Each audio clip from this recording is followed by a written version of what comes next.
मान लीजिए आपके पास अपनी फेवरेट कैंडी स्टोर का एक हिस्सा है। स्टॉक का मालिक होना ऐसा ही है। आप एक कंपनी के एक छोटे से हिस्से के मालिक हैं, जिसे शेयर भी कहा जाता है। जब कंपनी पैसे कमाती है तो आप पैसे कमाते हैं। कंपनीज ग्रोथ, रिसर्च या कर्ज चुकाने के लिए फंड्स जुटाने के लिए स्टॉक्स बेचती है। यह एक जायंट पिगी बैंक की तरह है, जिसे वे जरूरत पड़ने पर यूज कर सकते हैं। स्टॉक्स दो मुख्य टाइप्स के होते हैं, कॉमन और प्रेफर्ड। कॉमन स्टॉक आपको कंपनी के डिसीजंस में वोटिंग राइट्स देता है, जबकि प्रेफर्ड स्टॉक आमतौर पर एक फिक्स्ड डिविडेंड प्रदान करता है। निवेश करने के लिए धन्यवाद की तरह एक रेगुलर पेमेंट। स्टॉक्स खरीदने को सीड्स बोने जैसा समझें। कुछ सीड्स बड़े ट्रीज में ग्रो करते हैं, जो फल प्रॉफिट्स देते हैं, जबकि अन्य मुरझा सकते हैं।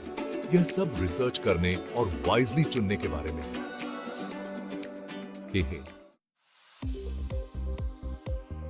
स्टॉक मार्केट एसेंशियली एक बसलिंग मार्केट प्लेस है, जहां बायर्स और सेलर्स स्टॉक्स का ट्रेड करने के लिए आते हैं। यह कंपनी ओनरशिप के लिए एक डिजिटल ऑक्शन हाउस की तरह है।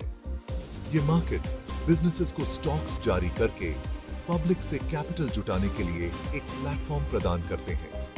बदले में इन्वेस्टर्स का उद्देश्य इन स्टॉक्स को खरीदने और बेचने से अपनी वेल्थ को बढ़ाना है। स्टॉक मार्केट सिर्फ एक जायंट एंटिटी नहीं है, यह एक्सचेंजेस का एक ग्लोबल नेटवर्क है। प्रत्येक के अपने रूल्स और लिस्टेड कंपनीज का सेट है। इंटरकनेक्टेड मार्केटप्लेसेस के एक नेटवर्क की कल्पना करें। प्रत्येक अलग-अलग सामानों में स्पेशलाइजिंग है। यही स्टॉक मार्केट है, एक्सचेंजेस का एक डायनामिक और इंटरकनेक्टेड वेब। स्टॉक मार्केट दो मेन लेवल्स पर ऑपरेट करता है, प्राइमरी और सेकेंडरी। इन्वेस्टमेंट्स की दुनिया को नेविगेट करने के लिए इस अंतर को समझना की है। प्राइमरी मार्केट वह जगह है जहां कंपनीज फर्स्ट टाइम अपने स्टॉक्स पब्लिक को इनिशियल पब्लिक ऑफरिंग (आईपीओ) नामक प्रोसेस के माध्यम से इशू करती हैं। इसे ऐसे समझें जैसे कोई कंपनी सीधे आपको अपने पाई का एक टुकड़ा बेच रही हो। एक बार इनिशियल सेल पूरी हो जाने के बाद स्टॉक्स सेकेंडरी मार्केट में चले जाते हैं। आप और मेरे जैसे रोज के इन्वेस्टर्स के लिए प्लेग्राउंड। यहां हम आपस में एग्जिस्टिंग शेयर्स खरीदते और बेचते हैं। ठीक एक बसलिंग फ्ली मार्केट की तरह सेकेंडरी मार्केट वह जगह है जहां असली एक्शन होता है। प्राइसेस में सप्लाई और डिमांड के आधार पर फ्लक्चुएटिंग होता है। स्टॉक एक्सचेंजेस स्टॉक मार्केट का बीटिंग हार्ट हैं। ये सेंट्रलाइज्ड प्लेटफॉर्म्स हैं जहां स्टॉक्स की बाइंग और सेलिंग होती है। इन्हें न्यूयॉर्क स्टॉक एक्सचेंज या नैस्डैक के रूप में समझें। प्रत्येक एक्सचेंज के अपने लिस्टिंग रिक्वायरमेंट्स और ट्रेडिंग रूल्स का सेट होता है। वे इंटरमीडियरीज के रूप में कार्य करते हैं, बायर्स और सेलर्स के बीच फेयर और ऑर्डरली ट्रांजैक्शन सुनिश्चित करते हैं। ये एक्सचेंजेस बाय और सेल ऑर्डर्स को मैच करने के लिए सोफिस्टिकेटेड टेक्नोलॉजी का यूज करते हैं, एफिशिएंट प्राइस डिस्कवरी और एग्जीक्यूशन सुनिश्चित करते हैं। एक वेल ऑयल्ड मशीन की कल्पना करें जो बायर्स और सेलर्स को कनेक्ट करने के लिए अथक प्रयास कर रही है, कैपिटल के स्मूथ फ्लो को फैसिलिटेट कर रही है। स्टॉक एक्सचेंजेस यही करते हैं। Section 6 the dance of supply and demand. किसी भी अन्य मार्केट की तरह स्टॉक मार्केट सप्लाई और डिमांड की ट्यून पर नाचता है। यह फंडामेंटल प्रिंसिपल स्टॉक्स के प्राइस फ्लक्चुएशंस को गवर्न करता है। जब किसी पर्टिकुलर स्टॉक की डिमांड अधिक होती है तो उसकी प्राइस बढ़ जाती है। इसके विपरीत जब सप्लाई डिमांड से अधिक हो जाती है तो प्राइस गिरने की संभावना होती है। सप्लाई और डिमांड को प्रभावित करने वाले फैक्टर्स में company performance, investor sentiment, economic conditions और यहां तक कि जियोपॉलिटिकल इवेंट्स भी शामिल हैं। बायर्स और सेलर्स के बीच टग ऑफ वॉर की कल्पना करें।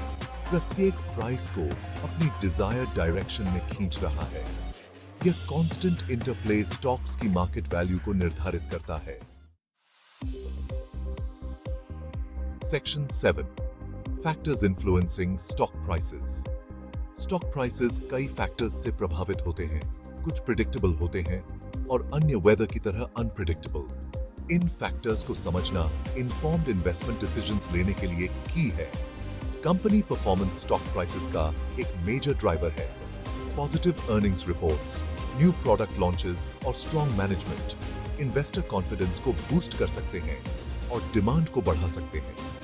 इकोनॉमिक कंडीशंस, डोमेस्टिक और ग्लोबल दोनों भी एक महत्वपूर्ण भूमिका निभाते हैं। इंटरेस्ट रेट्स, इन्फ्लेशन और इकोनॉमिक ग्रोथ इन्वेस्टर सेंटिमेंट और मार्केट ट्रेंड्स को प्रभावित कर सकते हैं। अन्य फैक्टर्स में industry trends, government policies, technological advancements और यहां तक कि नेचुरल डिजास्टर्स भी शामिल हैं। ये सभी स्टॉक वैल्यूएशन के कॉम्प्लेक्स इक्वेशन में योगदान करते हैं। सेक्शन 8, की players in the stock market. Stock market एक विशाल इकोसिस्टम है जिसमें प्लेयर्स की एक विविध कास्ट होती है। प्रत्येक की अपनी मोटिवेशंस और रोल्स होती हैं। इस कॉम्प्लेक्स लैंडस्केप को नेविगेट करने के लिए इन प्लेयर्स को समझना एसेंशियल है। आप और मेरे जैसे इंडिविजुअल इन्वेस्टर्स मार्केट के केंद्र में हैं। हम अपनी सेविंग्स इन्वेस्ट करते हैं, अपनी वेल्थ बढ़ाने और अपने फाइनेंशियल गोल्स को प्राप्त करने की उम्मीद करते हैं। इंस्टीट्यूशनल इन्वेस्टर्स जैसे म्यूचुअल फंड्स, हेज फंड्स और पेंशन फंड्स बहुत बड़ी मात्रा में मनी को कंट्रोल करते हैं और मार्केट में सिग्निफिकेंट इन्फ्लुएंस डालते हैं।